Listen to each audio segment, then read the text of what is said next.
Hi guys, luto tayo ng gyoza. Yan ang dinner namin. At saka pritong talong. At saka, ewan ko, siguro salad, ganyan. Thank you! Hi guys, ganito ang pritong talong sa Japan. Meron siyang crush na luya, crinash ko, tsaka yung uka kasi babaw. Tapos lalagyan mo ng toyo. Ganyan po, hindi masyadong mamantika. Thank you! Hi guys, ito naman ang ating salad again, pero nilagyan ko siya ng curry, yung pipino, in-slice ko din ng ganyan. Tapos, itong red na to, maganda po yan, tsaka yung white na yan. Yan.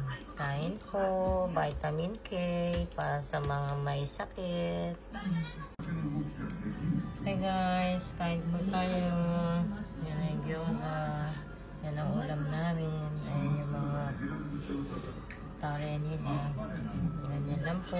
Kain po tayo. Thank you for watching.